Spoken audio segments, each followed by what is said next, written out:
All right, in this video we're looking at specifically surface-to-surface launched projectiles.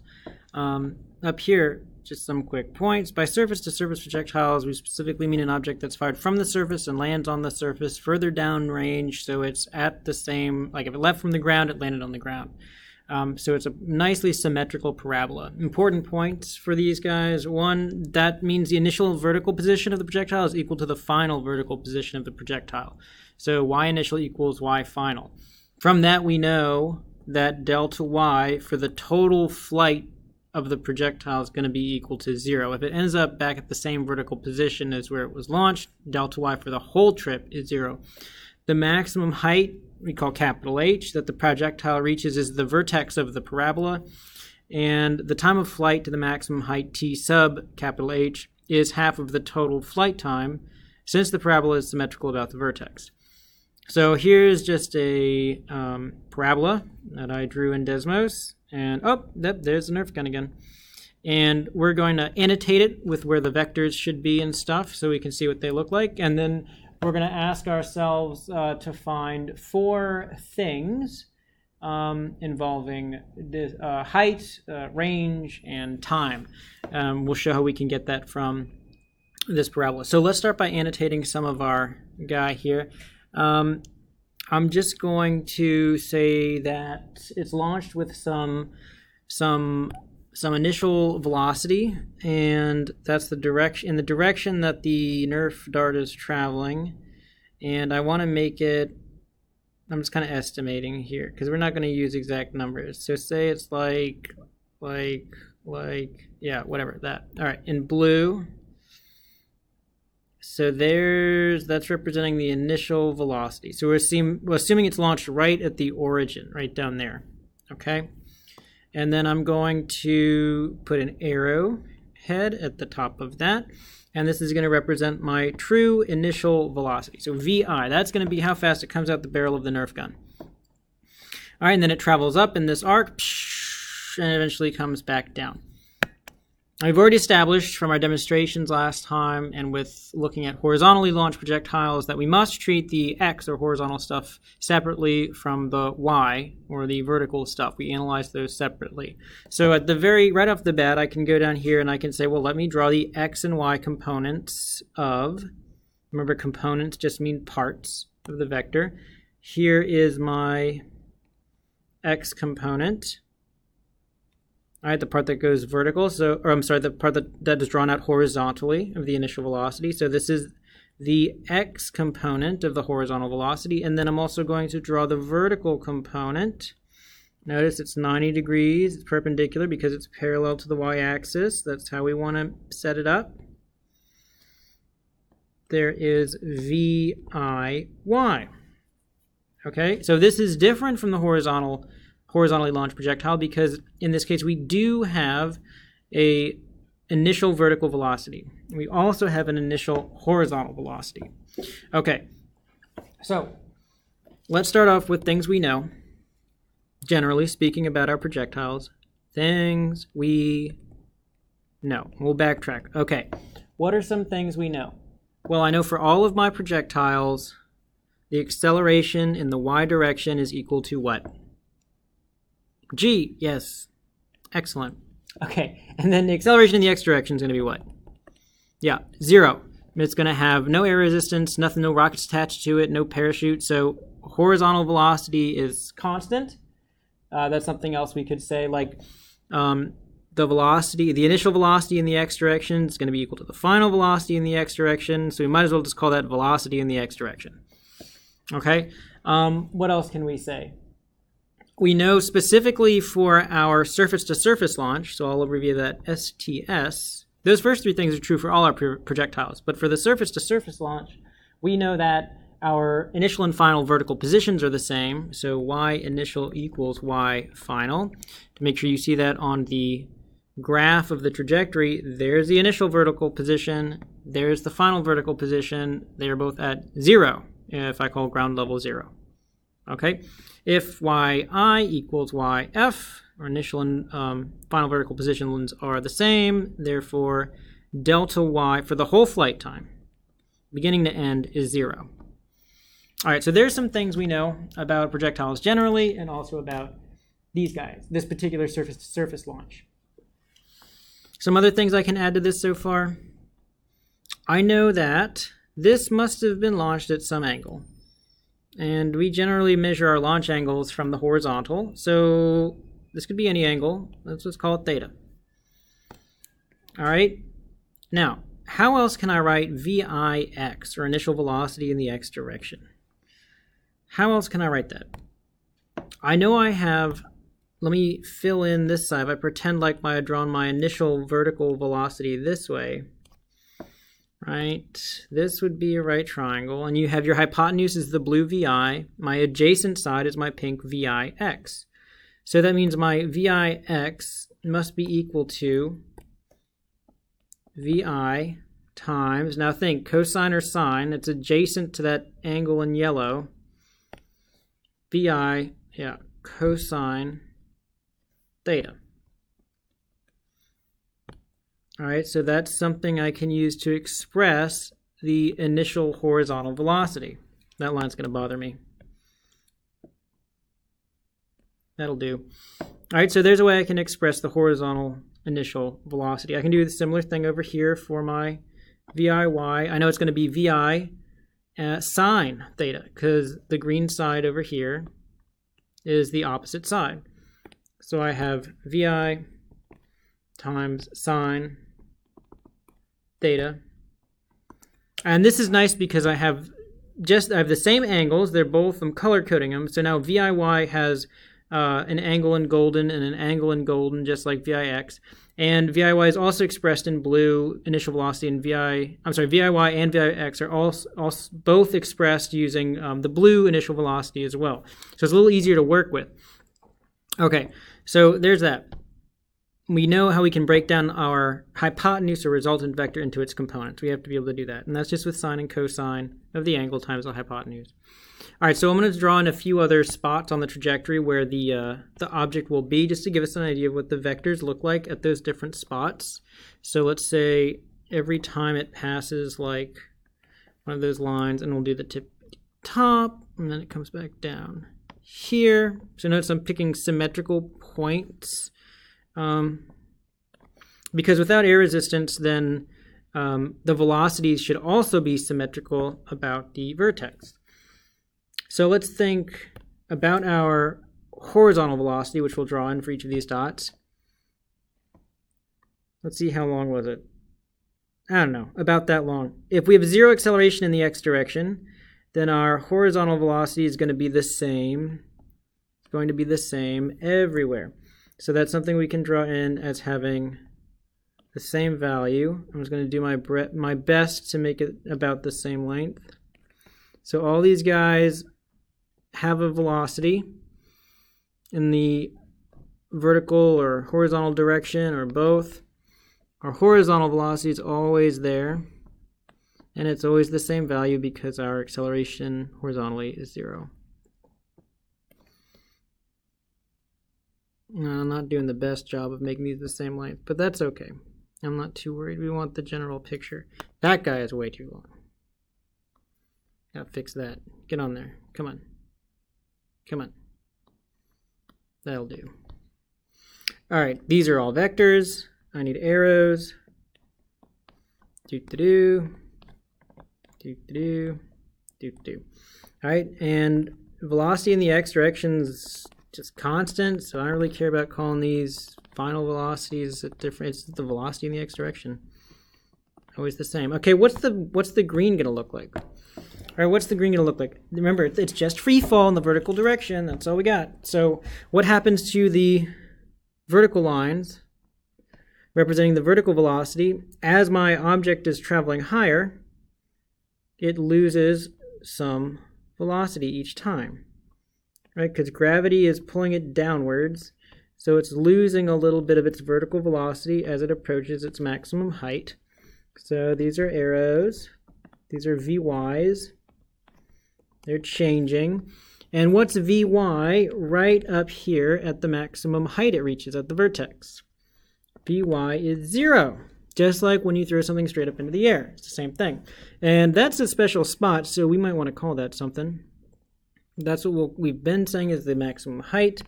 I'm going to use this line here to indicate, there it is, that this is going to be our max height. We'll call it h. So that's the max height the projectile reaches, capital H.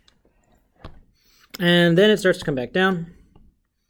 So we've got to put in some lines that should be about the same length as the ones on the other side, but pointing downward. So now the velocity is negative if we're calling negative the downward direction. And there they go. They should be getting longer and longer, and then my one at the very bottom should be just as long as the one we started with at the beginning. Neglecting air resistance, even the velocities will be symmetrical for the upwards or downwards motion. So the speed with which you throw it up, that's how fast it's going to come down and hit you. All right, so let's put some arrows on these guys, and we will also call them VYs. VYs. And maybe I'll call this one VY final, I guess. Why not? While we're at it, we can mention that the total velocity is going to be the vector result of adding Vx and Vy together. So there's the total V final. It's going to be the same as the V initial over there on the left, except it's pointing in a different direction. Okay, also notice the total velocity at max height h would be the vector product of Vy, which is 0, and Vx. So the total velocity at the maximum height is just Vx. So that's also where it has the smallest or lowest velocity ever, because it's the one spot where the y velocity is 0. So that's the minimum velocity and also its maximum height. All right, so there's some stuff about our basic setup. We should probably name what directions are up and down. So I'm going to call up positive and down negative. People seem to like that, so whatever. Left is negative, right is positive. I guess that's okay. And maybe we'll label a couple more things. Where is, do you think, delta x on this picture? Delta x, we had said for the whole flight, delta y is 0. Oh, where am I going to draw this? I guess right over the line. Why not? So, well, we got our initial velocity there. We'll draw right below that. So my delta x is going to be the horizontal displacement from beginning to the very end. So that red line represents my delta x, which is also my range. Okay, that's the horizontal displacement. I'm going to arrow there to indicate that it's a vector. And my maximum height right now is just representing a maximum height, but you could also say that this maximum height is the same thing as delta y sub h, or that's the vertical displacement at maximum height. So it's not going to be the delta y for the whole time, because for the whole entire flight, the delta y is 0. We've already said that. Okay, so you could call this maximum height delta y at capital H. Just keep track of where it is. Things we need to find out, or things we need to be able to find out.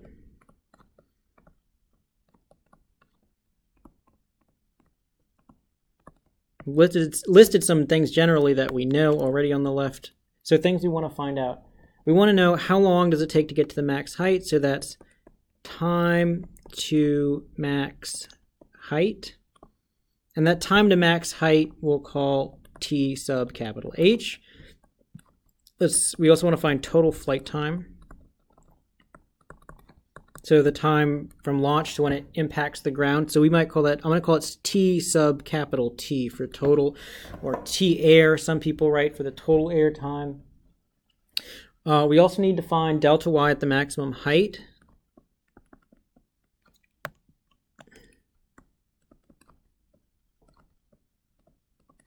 So we already labeled what that was in the diagram. That's, you can call it H or delta y capital H, so the vertical displacement at its maximum height. And then we also want to find range or delta x.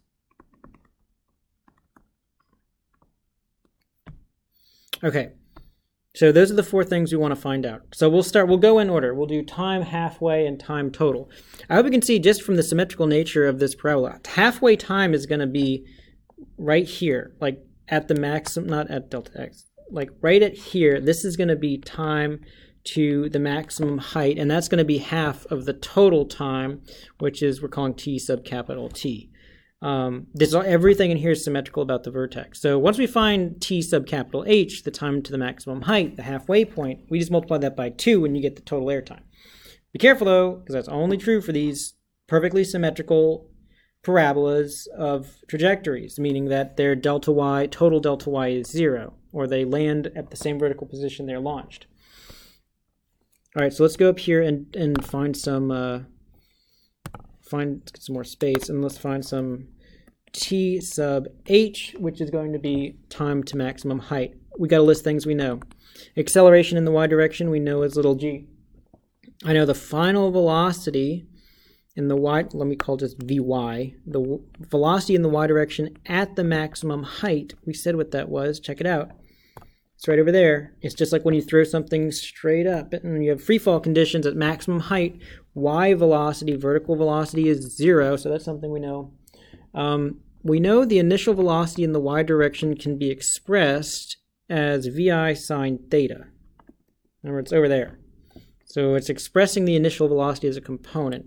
We want to be able to do that. So Vi, we're expressing the component in terms of the original velocity. So Vi is equal to Vi sine theta.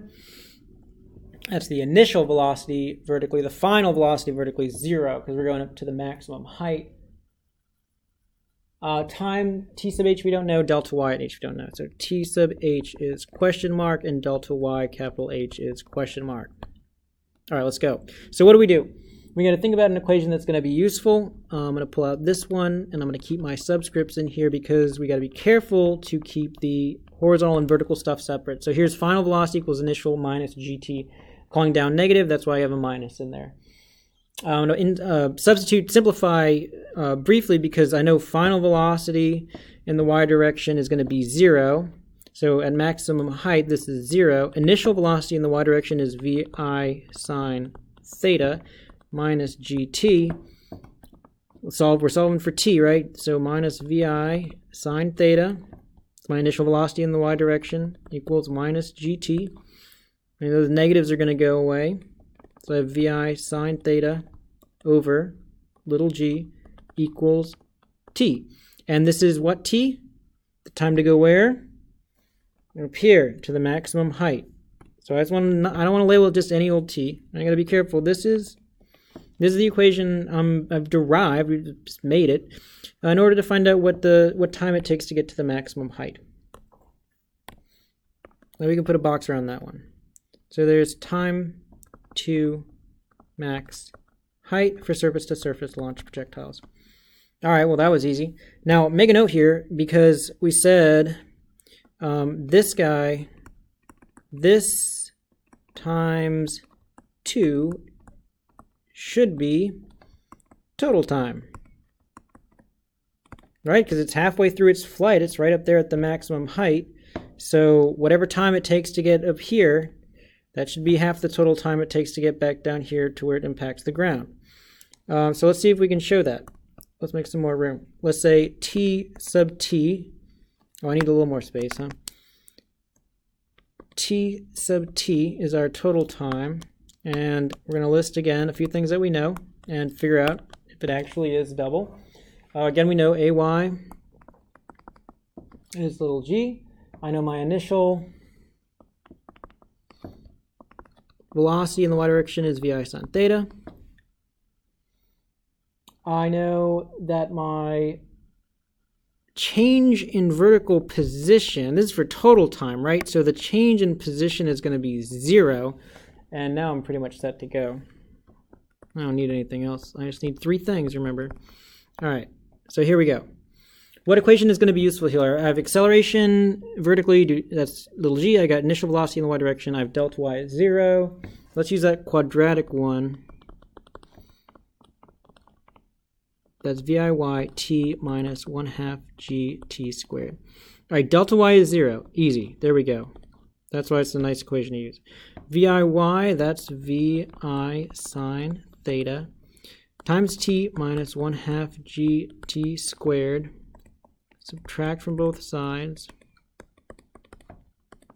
Negatives are going to cancel out.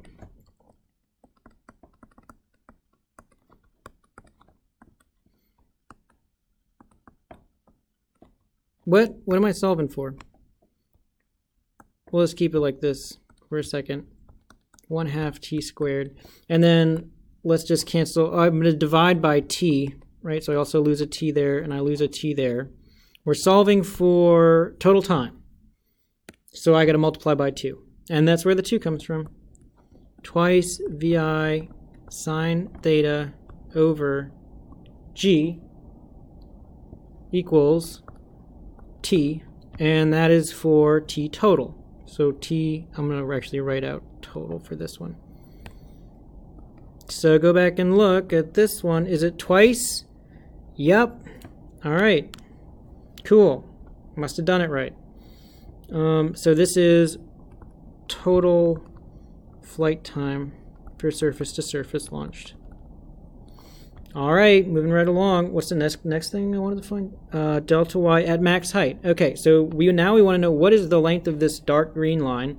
So what is the maximum height that the projectile reaches?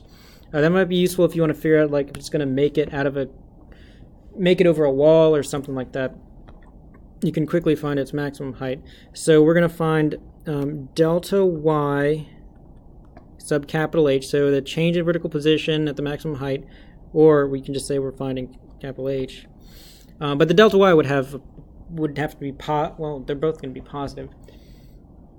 All right, so now we're going to list things that we know here again. So we're looking at delta y at max height. I know ay is equal to little g. I know my initial velocity in this sine. Vertical direction is my vi sine theta. And I know, what else do I know? At maximum height, oh yeah, I know the velocity in the y direction at maximum height is 0. We did that before to get the time to max height, and that's also something we now know. So I can put that in there. That doesn't look like a 0. Okay.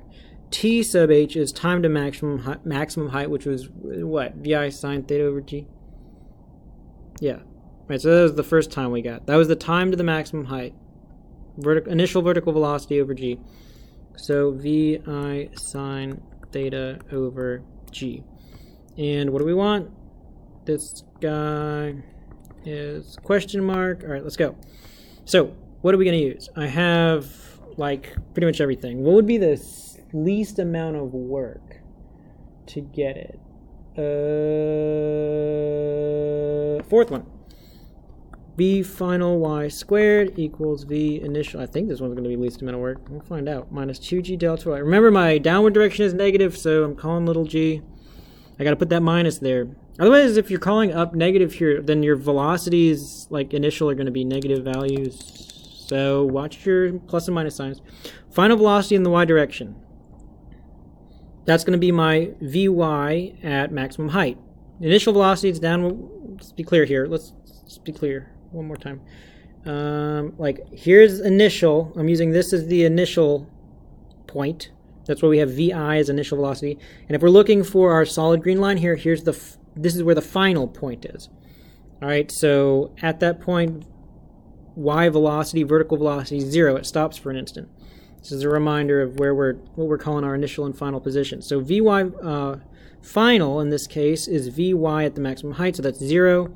Then we have Vi y squared, so that's Vi sine theta squared minus 2g delta y. What are we solving for? Delta y. And this is going to be delta y at maximum height, capital H. Subtract.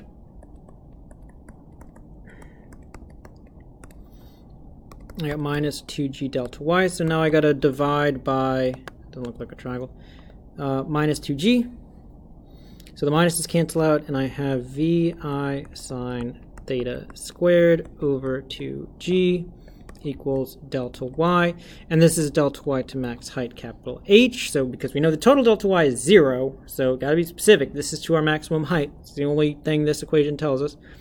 And no one really writes this like that. I mean, maybe some people do. I don't know. But they distribute the exponent. Vi squared sine squared theta over 2g, whoops, g. Yeah, okay, that's a g. It'll do.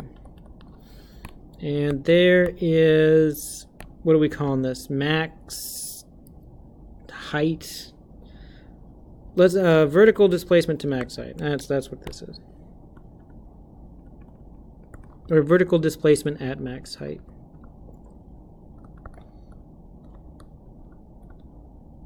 So that's our solid green line we had, the dark one, that is capital H up there. Oh, okay. I'm sure y'all know how to put this like in your calculator.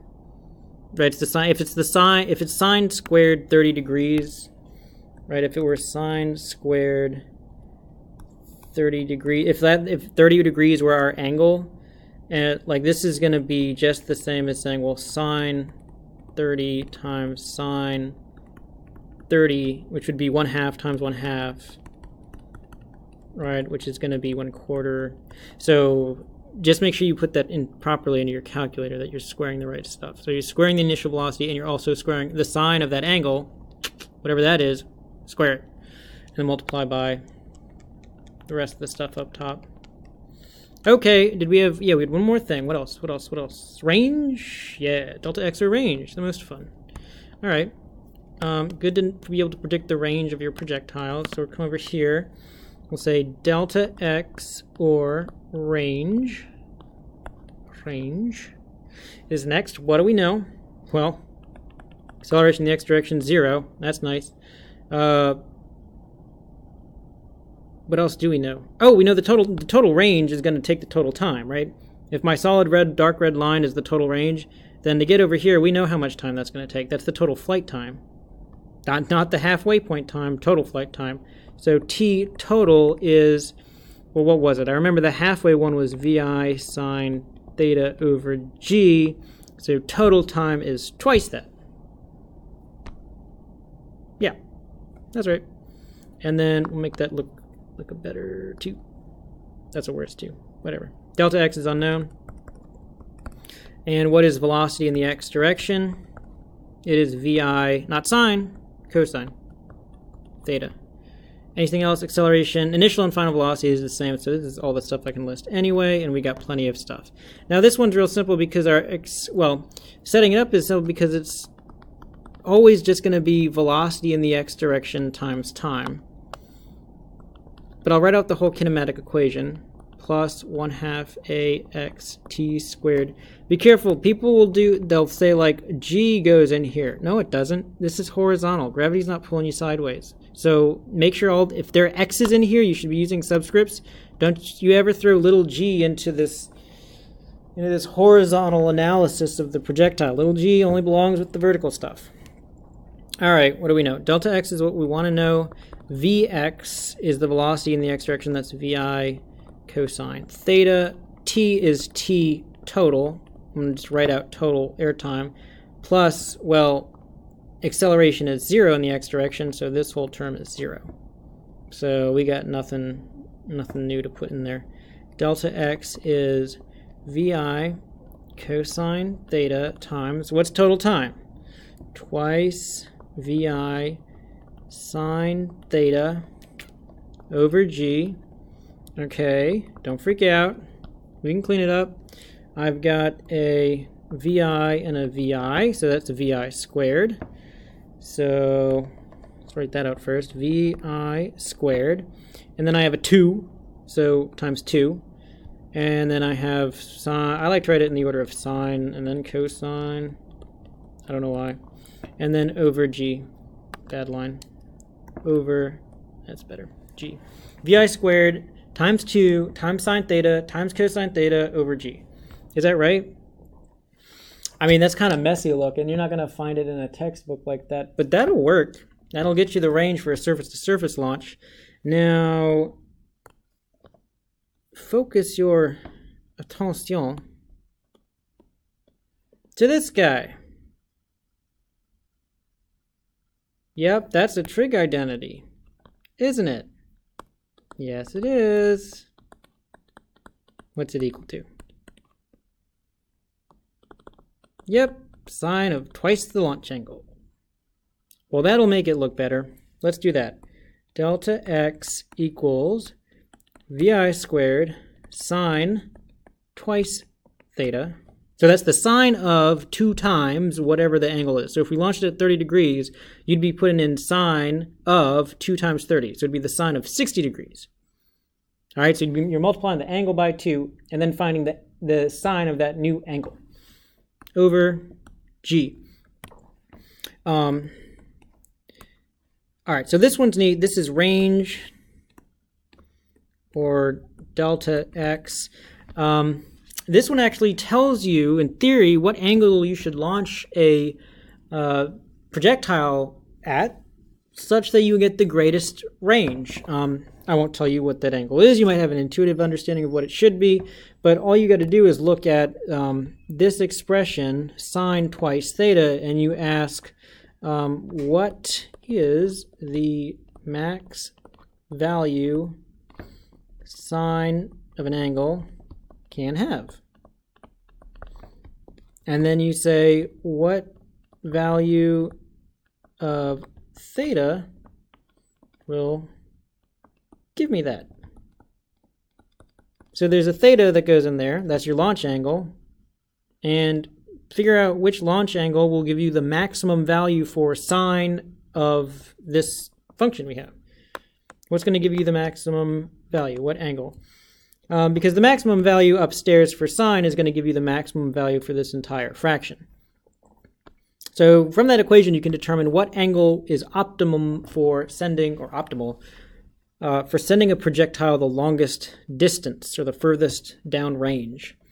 Remember that equation we just got for range corresponds to this guy in red. That's delta x. Anything else to mention? It's good to see, just looking at these equations, like total flight time, for instance, what'll happen if I double the initial velocity? Well, if I double the initial velocity, I'm also going to double the total flight time.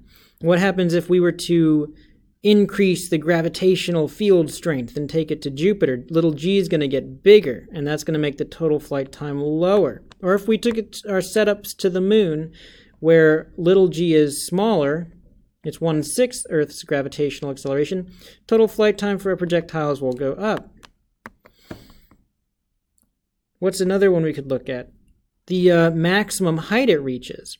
If I double the launch velocity, for instance, if I put in twice the initial velocity, launch something twice as fast, that 2 is going to get squared.